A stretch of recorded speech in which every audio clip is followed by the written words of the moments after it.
Sometimes the most unlikely heroes emerge from the darkest moments. When nature unleashes its fury and civilization crumbles around us, we discover that survival doesn't depend on technology or modern conveniences. It depends on the ancient wisdom of those who learned to read the Earth's moods long before we built our concrete towers. This is the story of two strangers whose paths crossed during one of the deadliest storms in recorded history. One was a city woman who had never slept under the stars. The other was a man whose ancestors had survived countless winters by listening to whispers in the wind that most people had forgotten how to hear. What happened over those 5 terrifying days would change both their lives forever. It's a story that reminds us that sometimes our salvation comes from the most unexpected places, carried by hands that know secrets we've lost touch with in our rush toward progress. The storm that brought them together wasn't just any storm. It was a monster that meteorologists would later call a once-in-a-century event. But for the Apache man who saw the signs 3 days before the Weather Service issued their first warning, it was simply nature speaking in a language his people had always understood. This is their story, a story of survival, unlikely friendship, and the reminder that wisdom often comes wrapped in the most humble packages. Sarah Martinez had always been a planner. Every detail of her life fit into neat categories, organized in color-coded calendars and backup folders on her laptop. As a marketing executive for a tech company in Phoenix, she lived by schedules and deadlines. Her world was made of glass offices, coffee meetings, and the constant hum of air conditioning that kept the desert heat at bay. The business trip to Flagstaff was supposed to be simple. Drive up Thursday morning, present the new campaign to a potential client, stay overnight at the Marriott, and drive back Friday afternoon. She had done similar trips dozens of times. Her silver BMW was equipped with GPS, her phone had full bars, and she had even downloaded offline maps just in case. What could go wrong? She left Phoenix at 7 in the morning on October 15th. Watching the city skyline fade in her rearview mirror as she headed north on Interstate 17. The weather forecast had mentioned possible afternoon thunderstorms, but nothing that seemed concerning. October storms in Arizona were usually brief affairs that cleared up quickly, leaving behind cooler air and the fresh smell of wet desert. The presentation went better than expected. The client, a growing outdoor gear company, loved her ideas for targeting adventure seekers through social media. They wanted to move forward immediately. Sarah felt the familiar rush of professional success as she shook hands with the company president and promised to have contracts ready by Monday. By 3 in the afternoon, she was back in her hotel room, laptop open, refining the details of the campaign. She had changed her flight clothes for jeans and a light sweater, planning to grab dinner at one of Flagstaff's local restaurants before settling in for the evening. Through her hotel window, she could see clouds building over the San Francisco peaks, but they looked like typical afternoon thunderheads. The first sign something was different came at 4:30. The hotel lights flickered, and the Wi-Fi went down for several minutes. When it came back up, Sarah noticed her weather app was showing updated alerts. The afternoon thunderstorms had been upgraded to severe weather warnings. Flash flood warnings were now in effect for several counties. She called her assistant in Phoenix to let her know she might stay an extra day if the weather got bad. Better safe than sorry, she said, though she wasn't particularly worried.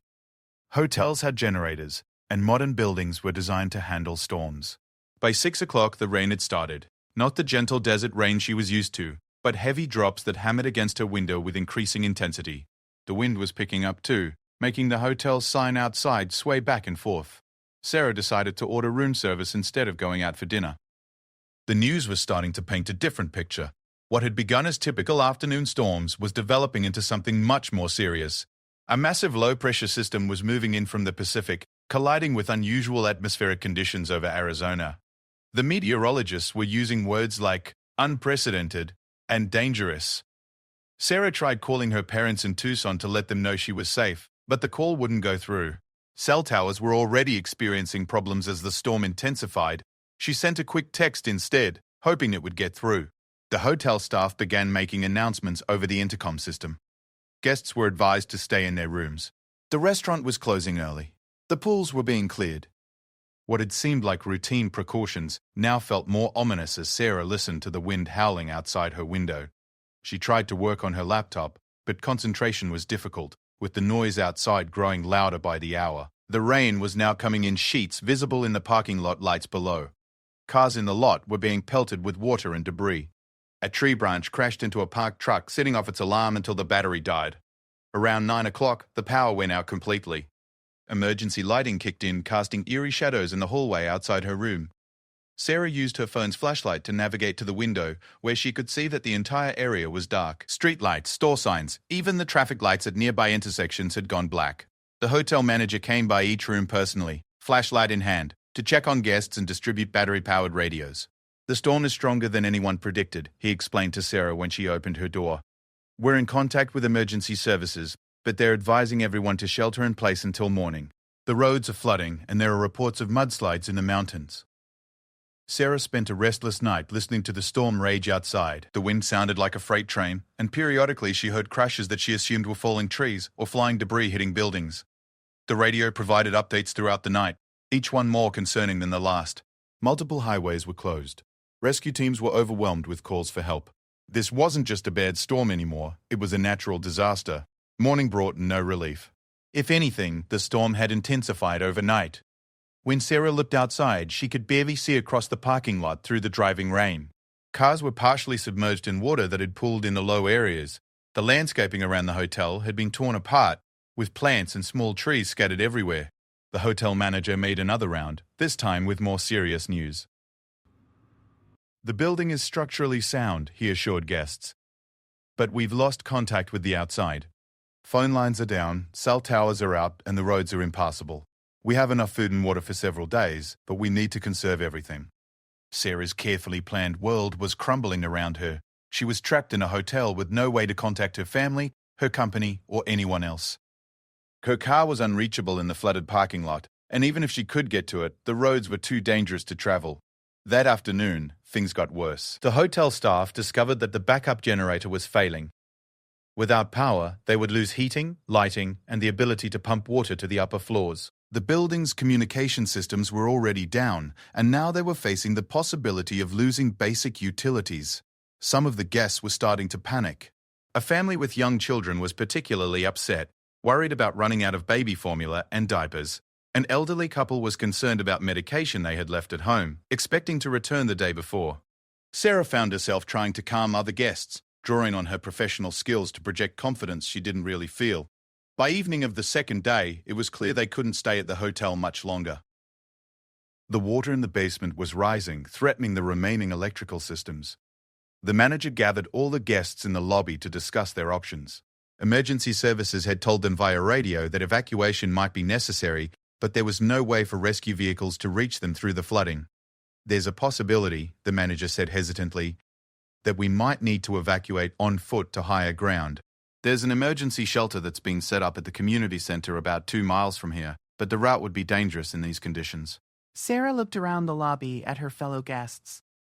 Most were city people like herself, unprepared for this kind of emergency.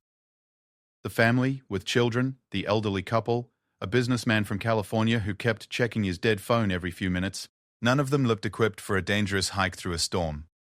That night, as she lay in her hotel bed, listening to the wind and rain, Sarah realized her orderly life had no solutions for this situation. All her planning, all her technology, all her professional skills meant nothing against the raw power of nature. For the first time in years, she felt truly helpless. She didn't know that 50 miles away, in a small cabin tucked into the mountains, an Apache man named Joseph Crow Feather was reading the storm signs with eyes that had been trained since childhood to understand nature's messages. He had seen the signs 3 days ago. The way the hawks flew, the color of the sunset, the behavior of his horses, and he knew this storm would be different. Joseph had spent the last 2 days preparing not just his own property, but checking on his neighbors scattered throughout the remote mountain area. At 62, he was one of the few people left who remembered the old ways of reading weather patterns, passed down through generations of his people who had survived in this harsh land long before weather satellites existed. He had tried to warn the authorities, calling the county emergency office to share his concerns. But government officials rarely listened to traditional weather wisdom, preferring computer models and satellite data to indigenous knowledge. Joseph wasn't bitter about being ignored. He had experienced it many times before, but he continued his preparations anyway. His cabin was built the old way, with thick stone walls and a roof designed to shed water and snow. He had stores of food that would last weeks, a well that wouldn't be affected by flooding, and solar panels with battery backup that would provide power even if the electrical grid failed. Most importantly, he had knowledge passed down through his grandfather about how to move safely through the mountains, even in the worst weather.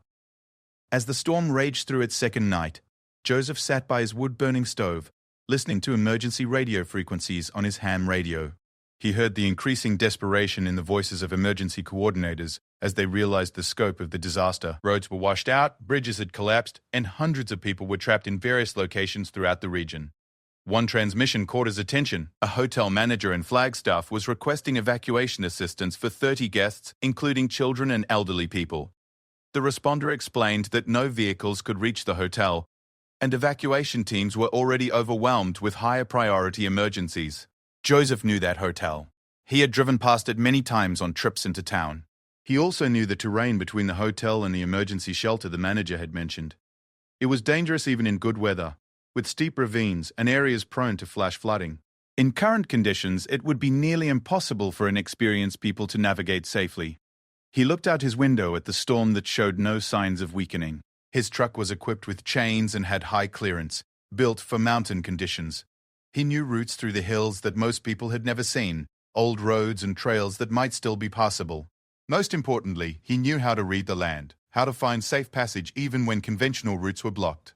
Joseph had spent his life helping his community, often without recognition or thanks. He had guided lost hikers to safety, helped fight wildfires, and provided assistance during previous natural disasters. At his age, he could have easily justified staying safe in his warm cabin, letting emergency services handle the crisis. But the transmission about the stranded hotel guests, especially the mention of children, made that impossible. He began gathering supplies, ropes, emergency blankets, first aid equipment, high-energy food, water purification tablets, and extra clothing. His backpack was a worn leather pack that had belonged to his father, designed to carry everything needed for extended travel in harsh conditions. He added a thermos of hot soup and coffee, knowing that warmth would be as important as food for people who had been confined in a cold hotel. Before leaving, Joseph performed a brief ceremony, as his grandfather had taught him, asking for protection and guidance during the journey ahead. He smudged himself with sage and offered tobacco to the four directions, acknowledging the power of the storm while asking for safe passage through it. The last thing he did before heading out into the storm was leave a note for his neighbor, explaining where he had gone in case he didn't return. It was a precaution his grandfather had always insisted on. Never travel into danger without someone knowing your intentions. As Joseph loaded his truck and prepared to drive into the worst storm he had seen in decades, Sarah was lying awake in her hotel room, staring at the ceiling and wondering how much longer they could wait for rescue that might never come. Neither of them knew that their paths were about to cross, or that the next few days would test everything they thought they knew about survival, courage, and the unexpected forms that salvation can take. The storm continued to rage outside, but something was about to change. In a few hours, an unlikely partnership would begin between two people from completely different worlds, brought together by circumstances neither could have imagined.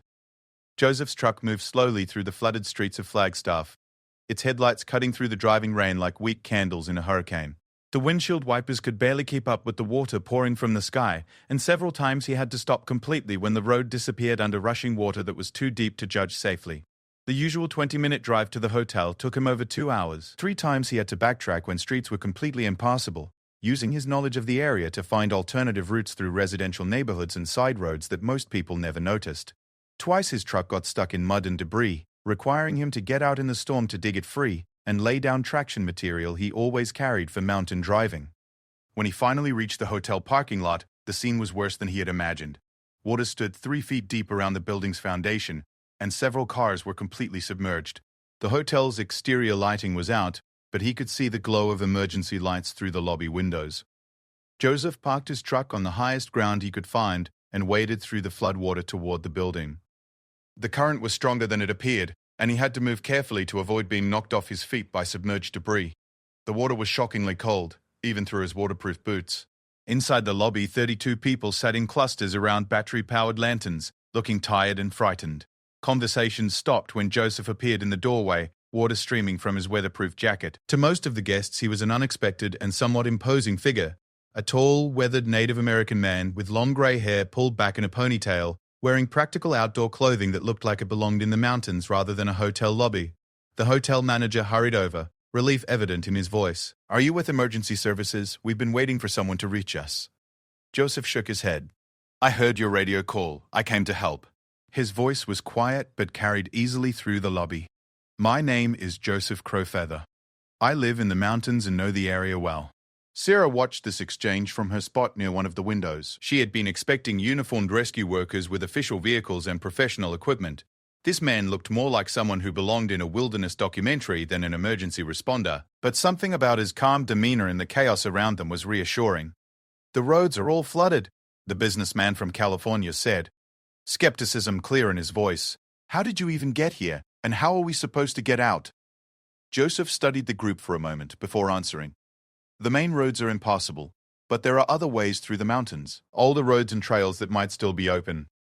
I have a truck that can handle rough terrain, but I can't take everyone at once." He paused, looking around the lobby again. "The shelter at the community center isn't safe either. The building is in a flood zone and the water is still rising.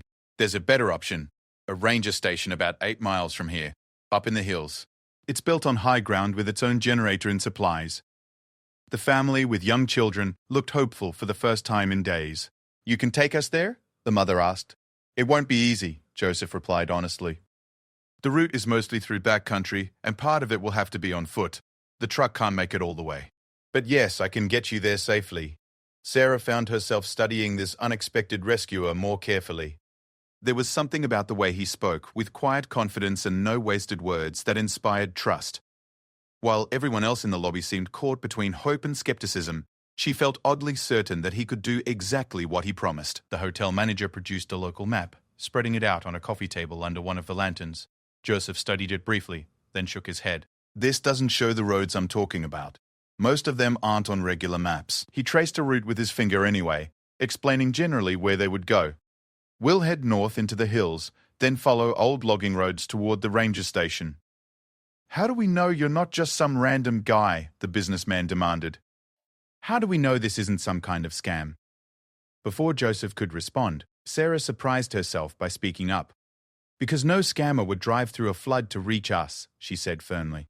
"And look outside. What exactly would he be scamming us for? Our soggy luggage?" Joseph gave her a small nod of acknowledgement. "I understand your concerns," he told the businessman. "I'm not asking you to trust me blindly. But staying here isn't safe much longer. The water is still rising, and this building wasn't designed to handle this much flooding." As if to emphasize his point, the lights flickered and went out completely, leaving them dependent on the lanterns and phone flashlights. In the darkness, they could hear new sounds, creaking and groaning from the building's structure as the floodwater continued to rise. "I can take 4 people at a time in my truck," Joseph continued. "The route to where we'll have to walk is about 5 miles. From there, it's a 3-mile hike to the ranger station. The hiking part will be challenging, but I have equipment and experience to keep everyone safe." The elderly couple spoke up. "We can't hike 3 miles in this weather," the woman said. "My husband has a bad heart and I have arthritis." Joseph nodded thoughtfully. "The truck can get closer to the ranger station if we take a different route. It's more dangerous because we'd have to cross some flooded areas, but it would cut the walking distance to less than a mile." Sarah watched him calculate options in his head, weighing risks and benefits for people he had never met. "Why are you doing this?" she asked.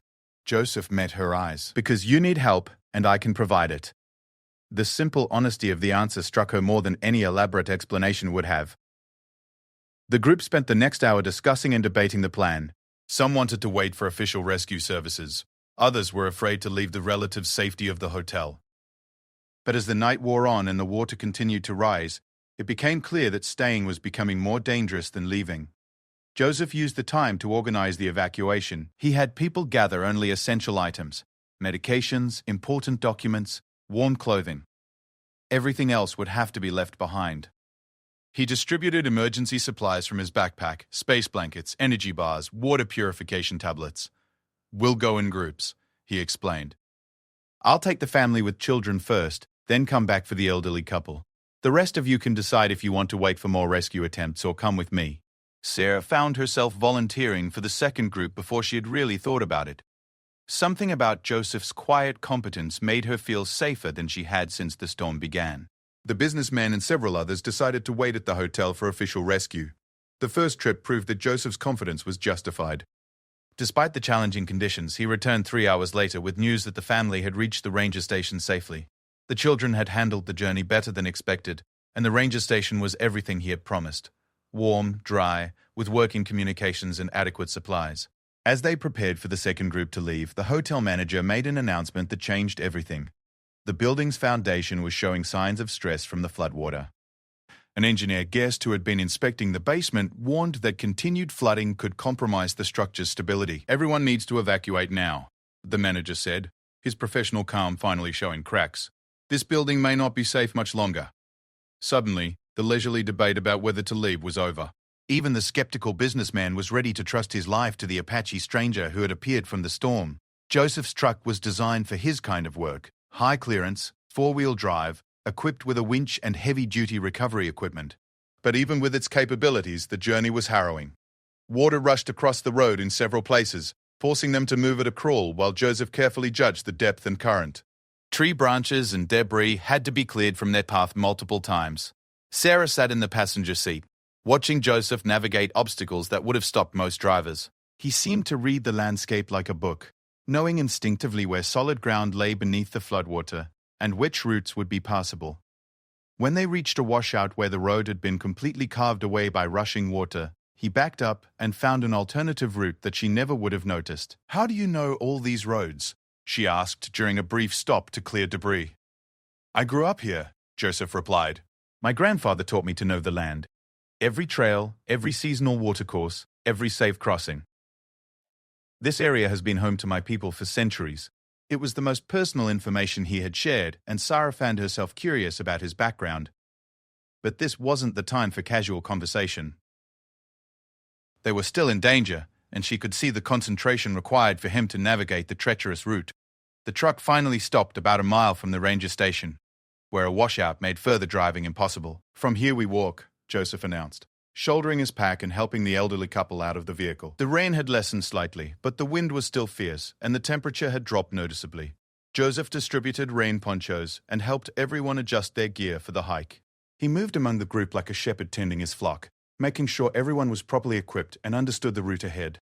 The trail to the ranger station was barely visible, marked more by Joseph's knowledge than by obvious signs. Sarah found herself staying close behind him, trusting his lead as they navigated around fallen trees and across swollen streams.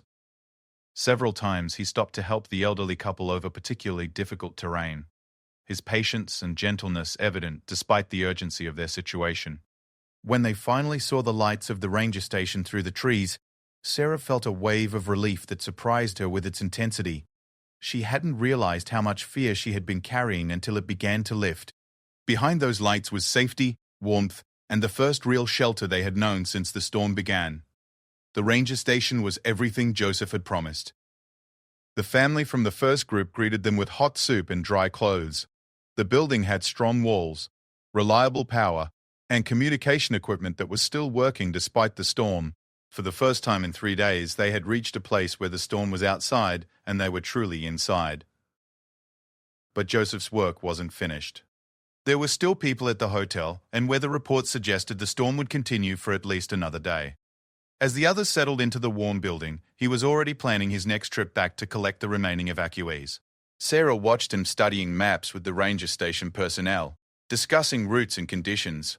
She realized that while she was experiencing relief at reaching safety, he was thinking about the people still in danger. This rescue wasn't a single heroic act for him. It was simply what needed to be done, and he would continue until everyone was safe.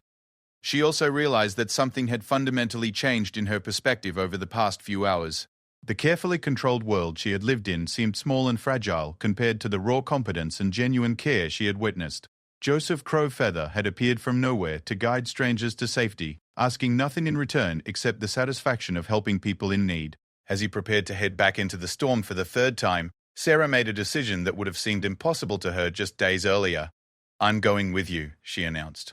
Joseph turned to look at her, surprise showing on his usually composed face. "The next trip will be the most dangerous. We'll have to take a route that's partly underwater." Sarah met his gaze steadily. "Then you'll need help. I may not know the mountains, but I can carry supplies and assist with the evacuation. You shouldn't be doing this alone." For the first time since she had met him, Joseph Crowfeather smiled. The return journey to the hotel tested every skill Joseph had learned in 6 decades of mountain living. The storm had intensified again, and what had been merely difficult roads a few hours earlier were now nearly impossible passages through a landscape transformed by water and wind. Sarah sat quietly in the passenger seat, trying to be helpful without getting in the way. She had insisted on coming despite Joseph's warnings, But now she was beginning to understand the full magnitude of what they were attempting. The truck lurched and slid through terrain that barely qualified as a road, and several times she was certain they were about to roll over or get swept away by floodwater. Joseph drove with intense concentration, reading the land ahead like a pilot navigating through fog. His hands moved constantly on the steering wheel, making tiny adjustments to keep them on solid ground. When they reached a section where the road had been completely washed out, he got out in the driving rain to scout alternative routes on foot. "There's a cattle trail about 50 yards uphill," he reported when he returned, water streaming from his jacket. "It's steep and muddy, but it should get us around the washout." The detour took them nearly an hour, crawling up a slope that seemed impossible for a vehicle to climb. Twice the truck got stuck, requiring them to dig trenches and lay down improvised traction material.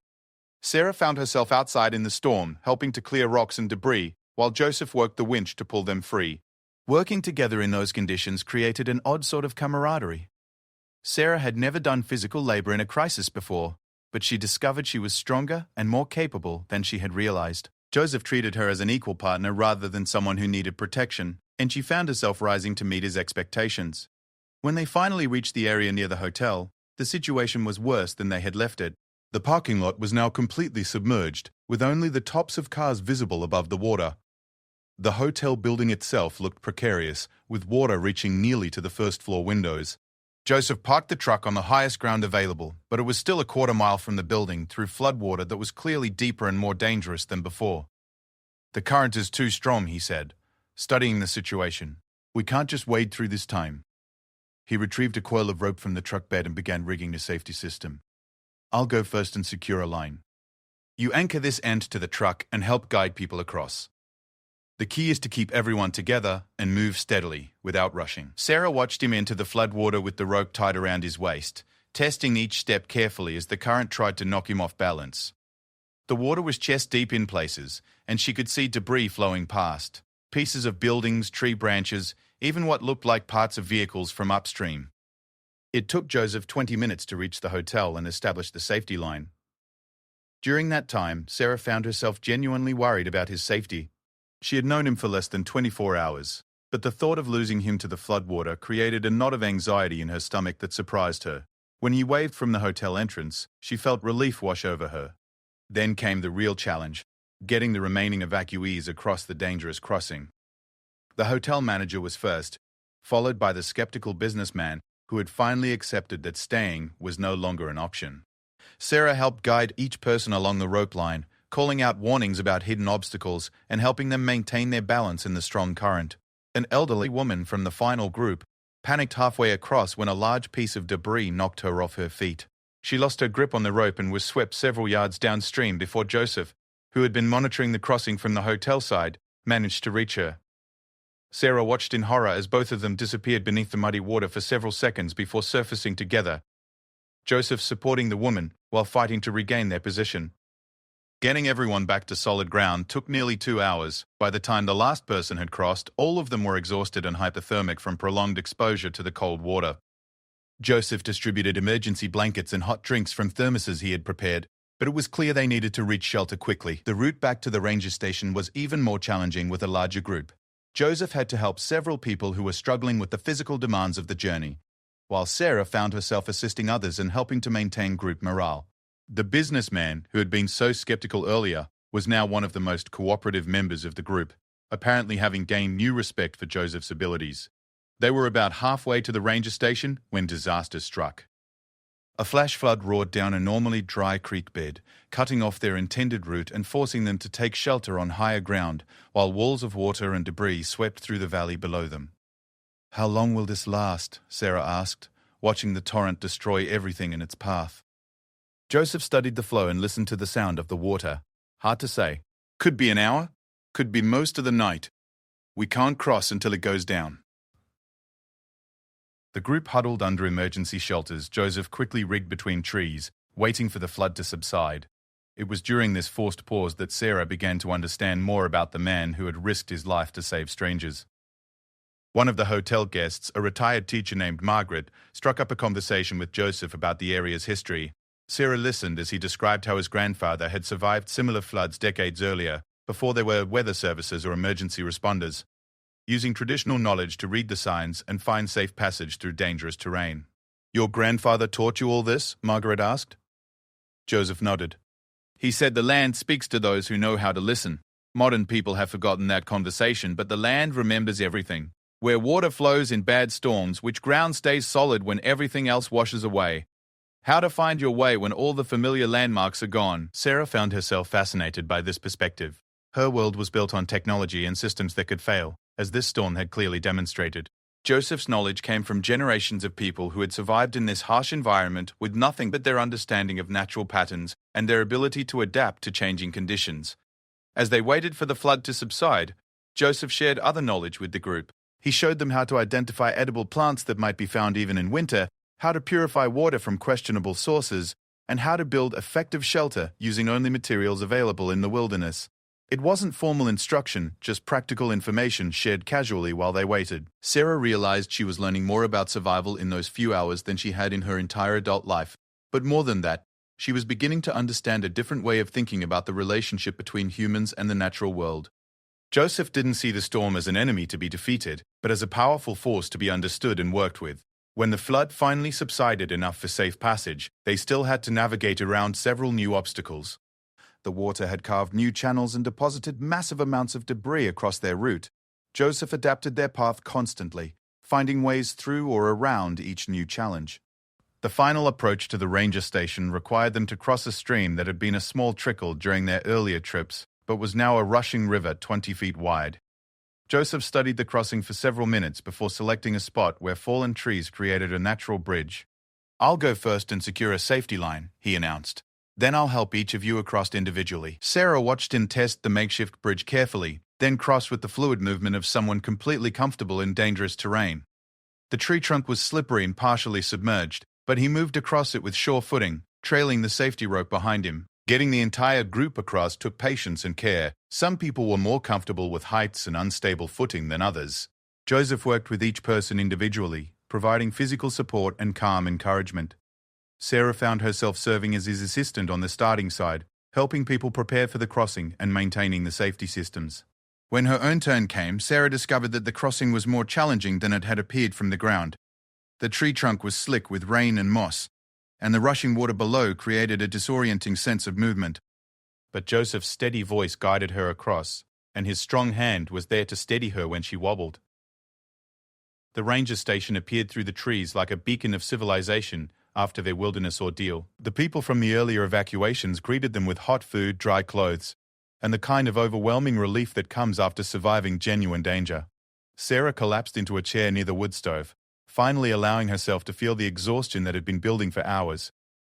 Her city clothes were ruined. Her carefully maintained appearance was a mess, and she was physically tired in a way she hadn't experienced since childhood.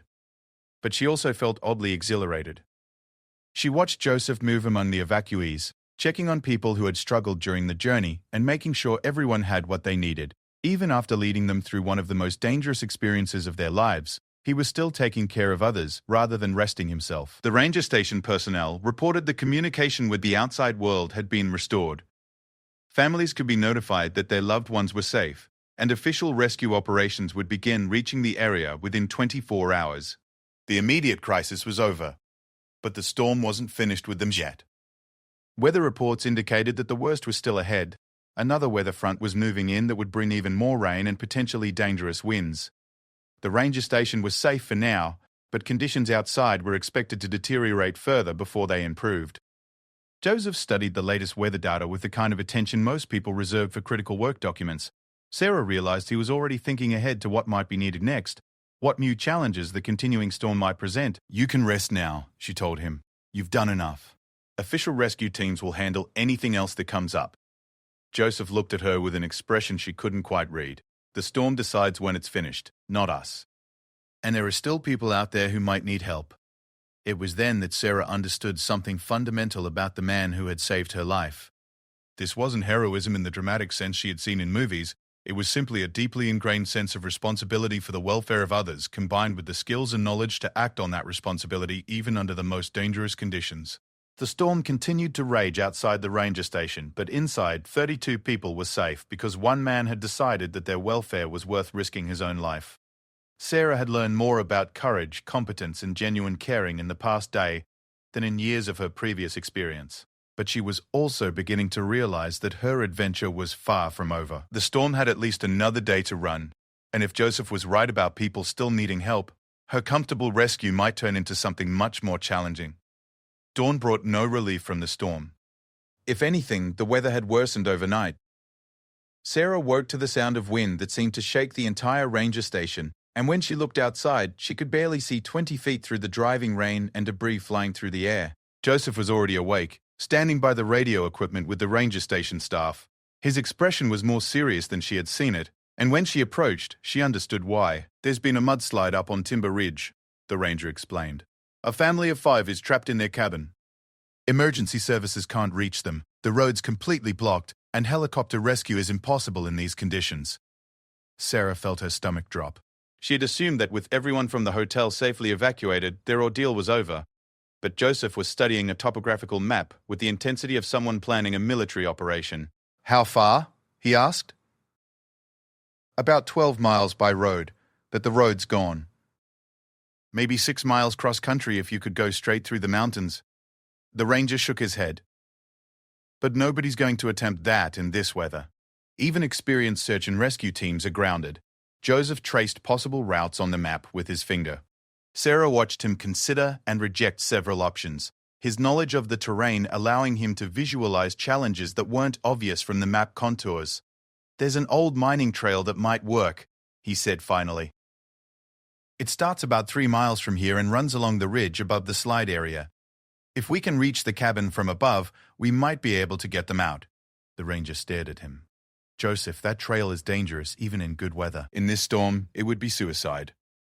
"Maybe," Joseph acknowledged, "but a family with children is trapped. If we don't try, they're going to die." Sarah found herself speaking before she had consciously decided to. "We," she said. "You said we." Joseph turned to look at her. "You don't have to do this. You've already done more than anyone could expect." "Neither do you," she replied. "But you're going anyway, aren't you?" The silence in the room answered her question. Joseph was indeed planning to attempt a rescue that professional emergency workers had deemed impossible. And Sarah realized that despite her fear, she couldn't let him go alone. The ranger spent 20 minutes trying to talk them out of the attempt. The mining trail was narrow and exposed, carved into steep mountainsides where a single misstep could mean a fatal fall. In the current weather, visibility would be almost zero, and the trail would be slippery with mud and debris. "Even if you reach the cabin," he argued, "how are you going to get 5 people back along that trail? At least 2 of them are children under 10. Joseph had been thinking about that problem. "We can't bring them back the way we go in, but there might be another option. If we can get them out of the immediate danger zone, we could signal for helicopter pickup once the weather clears. And if the weather doesn't clear, then we find another way."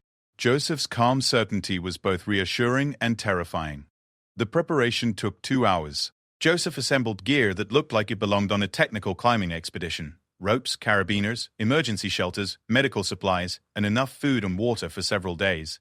Sarah had never seen equipment like this, much less used it, but Joseph patiently explained what each item was for and how to use it safely. "The most important thing is to stay connected," he told her, demonstrating the climbing harness and rope system they would use. "In weather like this, getting separated means getting lost, and getting lost means dying." Sarah tried on the gear awkwardly, feeling like a child playing dress-up in adult clothes. But Joseph adjusted everything carefully, checking each piece of equipment multiple times. When he was satisfied that she was properly equipped, they loaded their packs and prepared to leave. The other evacuees watched their departure with a mixture of admiration and disbelief. Several people tried to talk them out of going, but the hotel manager who had coordinated the first evacuation understood. "Somebody has to try," he said simply. "Good luck." The first 3 miles to the mining trail were difficult but manageable, following familiar routes through terrain they had traveled the day before. But when they reached the trailhead and began climbing toward the ridge, the true challenge began.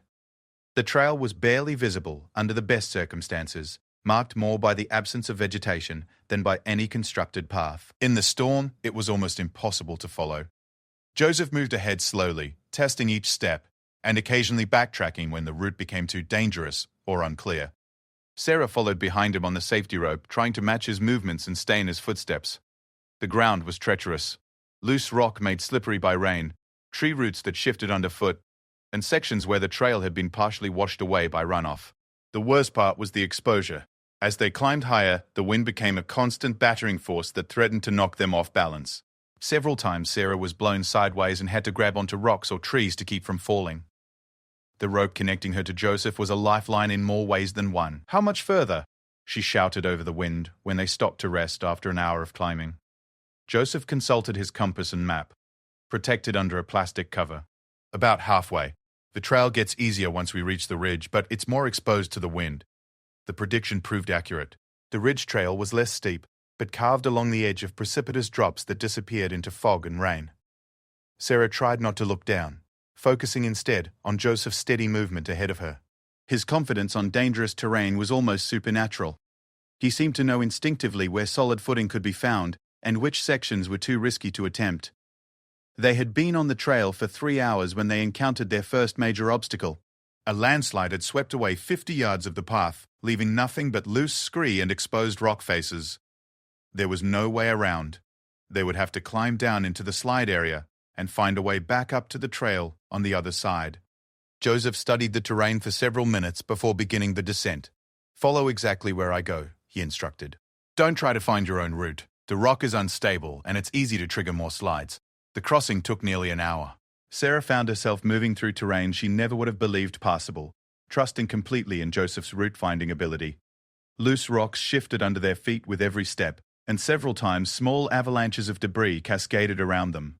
When they finally regained the trail on the far side, Sarah's legs were shaking from exhaustion and adrenaline. But Joseph was already studying the next section, planning their route toward the trapped family. "We're close," he said, "maybe another mile. But the hardest part is still ahead." The final approach to the cabin required leaving the mining trail entirely and descending through unmarked wilderness toward the mudslide area. Joseph navigated by compass and instinct, finding handholds and footholds on steep slopes that seemed impossible to traverse. They could smell the cabin before they could see it. Wood smoke that told them the family was still alive and had managed to maintain heat. When the building finally appeared through the rain and fog, Sarah felt a surge of hope, followed immediately by dismay. The cabin was partially buried under tons of mud and debris from the slide. Only the roof and upper walls were visible, and the structure looked like it could collapse at any moment. Worse, there was no obvious way to reach the building safely. The entire area around it was unstable, with more debris continuing to slide down the mountain whenever the rain loosened the soil above. Joseph studied the situation for a long time before speaking. "The building's compromised, but it's holding for now. We need to get them out quickly before another slide finishes the job." He rigged an anchor system using trees above the slide area, then rappelled down to the cabin's roof. Sarah watched from above as he called to the family inside and began organizing their evacuation. From her position, she could see that the interior of the cabin was filling with mud and water, and the walls were beginning to buckle under the weight of debris piled against them. The rescue of the family was a masterpiece of improvisation and calm professionalism. Joseph brought them out one at a time, starting with the youngest child, using rope systems and careful timing to avoid triggering more slides. Each person had to be fitted with a climbing harness and given quick instruction in rappelling techniques. Sarah served as the anchor and coordinator above, helping people as they reached safety and managing the rope systems. The youngest child, a girl of about 6, was terrified and crying, but Joseph spoke to her calmly throughout the process, treating her like a brave adventurer on an exciting journey rather than a victim in a disaster. The last person out was the father, who had stayed behind to help coordinate the evacuation of his family. As he reached the surface, a rumble from above warned of another impending slide. Joseph quickly moved everyone away from the danger zone, just as a new avalanche of mud and debris swept over the cabin site, completely burying the building they had escaped from minutes earlier. The family was safe, but they were also 8 miles from the nearest road through some of the most difficult terrain in the region, and the storm showed no signs of lessening. Joseph quickly assessed their situation and made the decision that would define the rest of their ordeal. "We can't go back the way we came with 5 additional people," he told Sarah. "The mining trail is too dangerous for children and people without climbing experience. We need to find another route."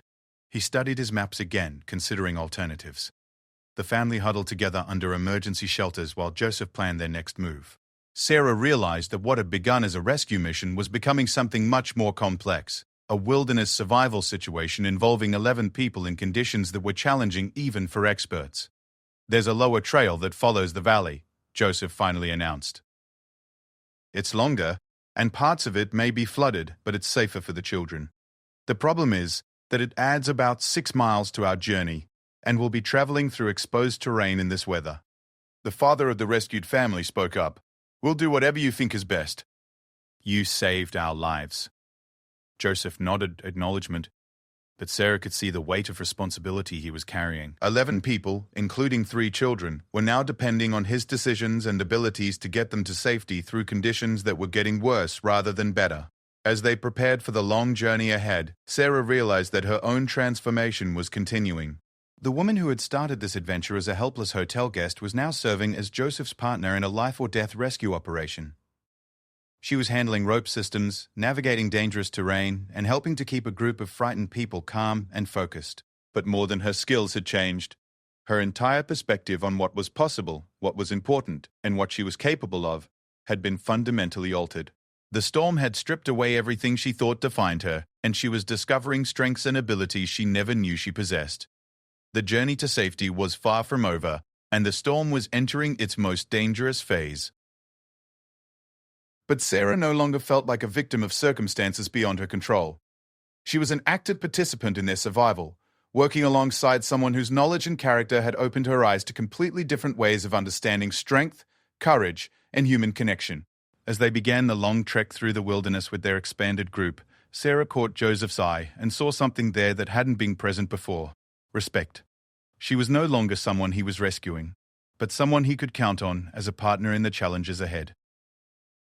The descent through the valley with 11 people tested every leadership and survival skill Joseph possessed. The rescued family included 2 parents, 3 children ages 6 to 14, and elderly grandparents who had been visiting when the mudslide struck. None of them had experience with wilderness travel, and all were exhausted and traumatized from their ordeal in the buried cabin. Joseph organized the group like an experienced expedition leader. He assigned Sarah to stay with the children, keeping them motivated and calm. The teenage boy was given responsibility for helping his grandparents, while the parents carried the essential supplies that couldn't fit in Joseph's pack. The valley trail that had seemed like a safer alternative proved to have its own challenges. Stream crossings that were normally simple stone hops had become dangerous river fords. Sections of the trail had been washed out entirely, requiring lengthy detours through thick brush and over unstable terrain. Sarah found herself becoming the group's morale officer, telling stories to distract the children during difficult sections and encouraging the adults when exhaustion made them want to give up.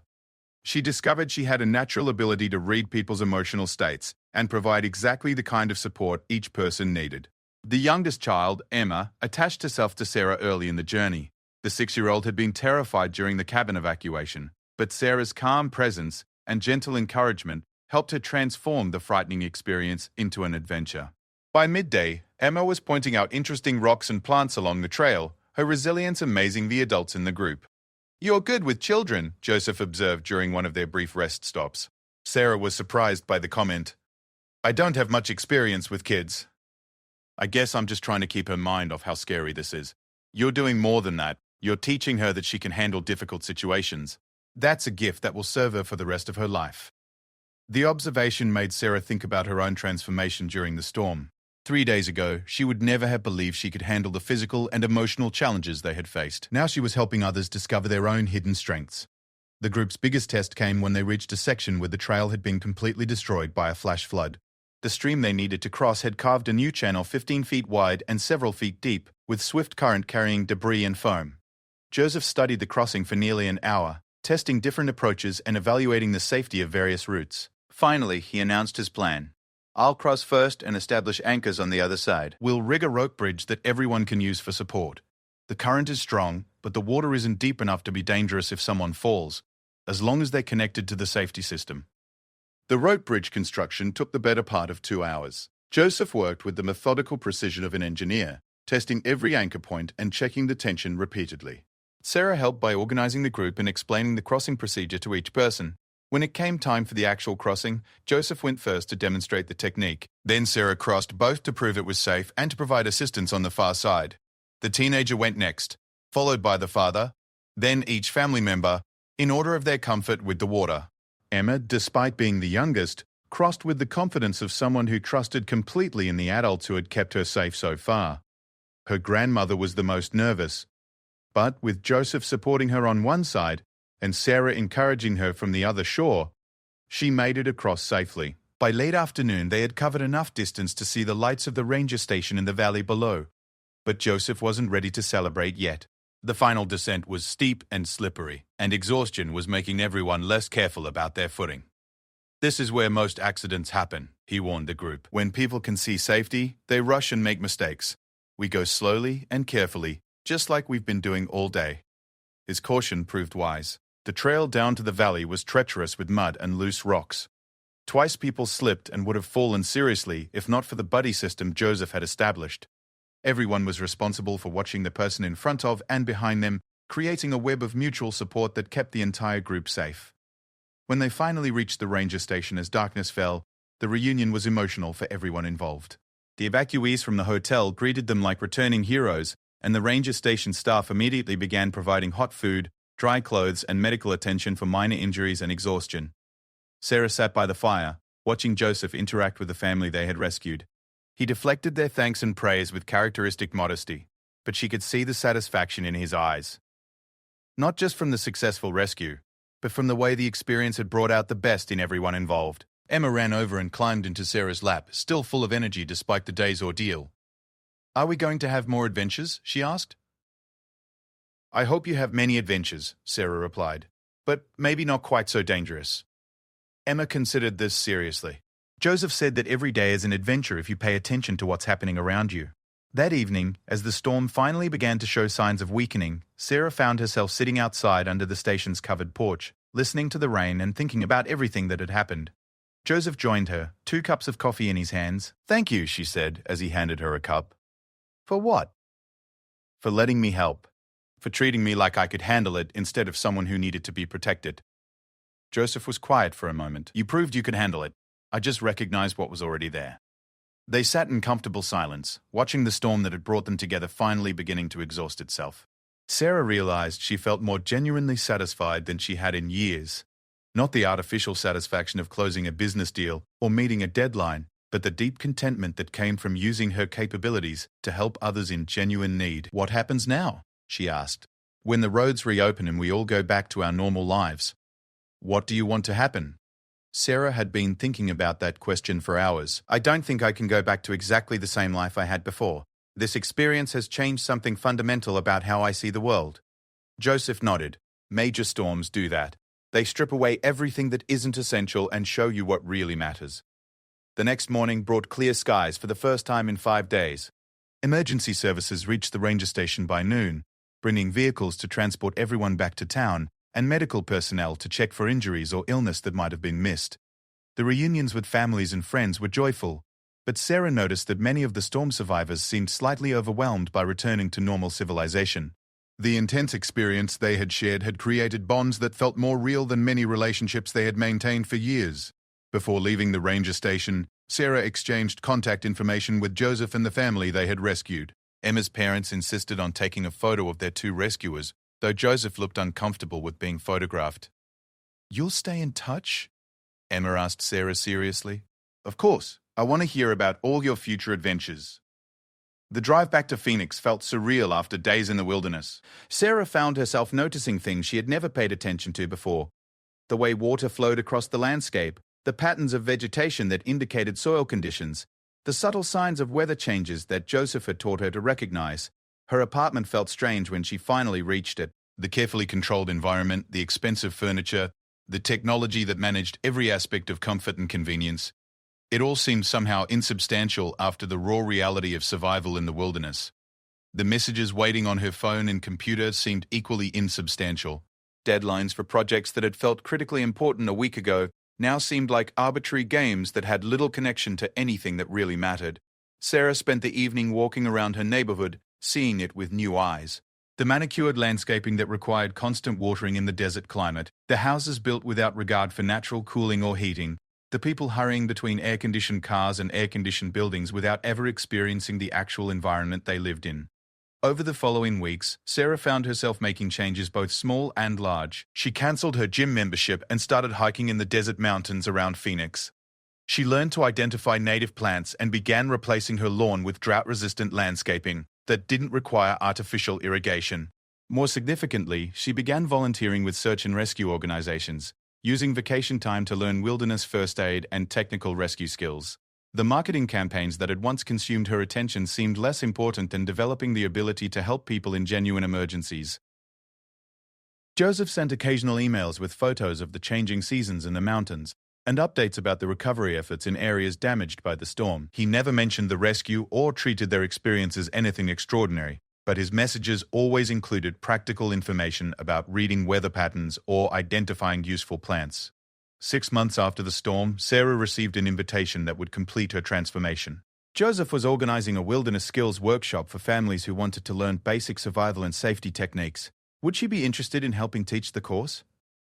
Sarah realized that accepting the invitation would mean admitting to herself that her old life was truly over. The corporate executive who had driven to Flagstaff for a routine business meeting would never return. In her place was someone who understood that genuine security came not from controlling circumstances, but from developing the skills and wisdom to adapt to whatever circumstances arose. She wrote back accepting the invitation and began planning how to transition her career toward work that felt meaningful in the way that helping others survive had felt meaningful. The storm had ended, but the changes it had set in motion were just beginning. Emma and her family were among the participants in Joseph's first workshop. The little girl had indeed had more adventures in the months since their rescue, though none quite so dramatic. But Sarah could see that the confidence and resilience she had discovered during their ordeal had become permanent parts of her character. "I told my friends about our adventure," Emma announced during a break in the training. "They didn't believe that we crossed a river on a rope bridge." "What did you tell them?" Sarah asked. "That sometimes you can do things you didn't know you could do, especially when someone believes you can do them." Sarah looked across the campsite to where Joseph was teaching a group of teenagers how to build emergency shelters using only materials found in nature. He caught her eye and nodded, the small gesture carrying acknowledgement of how far they had all come since that desperate night when he had appeared from the storm to guide strangers to safety. The workshop participants would return to their normal lives with new skills and perspectives, just as Sarah had done months earlier. Some would forget the lessons quickly, resuming their old patterns of living. But others would carry forward the understanding that human beings were capable of far more than they usually demanded of themselves, and that the most important things in life often emerged from the most challenging circumstances. As evening fell over their mountain campsite, Sarah reflected on the unexpected direction her life had taken. The storm that had seemed like a disaster had actually been the beginning of discovering who she really was, beneath all the external definitions of success and security. Joseph Crowfeather had carved a path through more than just the chaos of wind and rain. He had opened a route to a completely different way of understanding what it meant to live a meaningful life. The last thing Sarah saw before falling asleep under the stars was Emma's face, peaceful and confident, dreaming of future adventures that no longer seemed scary, because she had learned that she could handle whatever came her way. It was a lesson that would serve the little girl well, just as it had served Sarah in the months since their unlikely meeting during one of the deadliest storms in Arizona history. The path Joseph had carved through the chaos had led them all home, though not to the places they had expected to find there.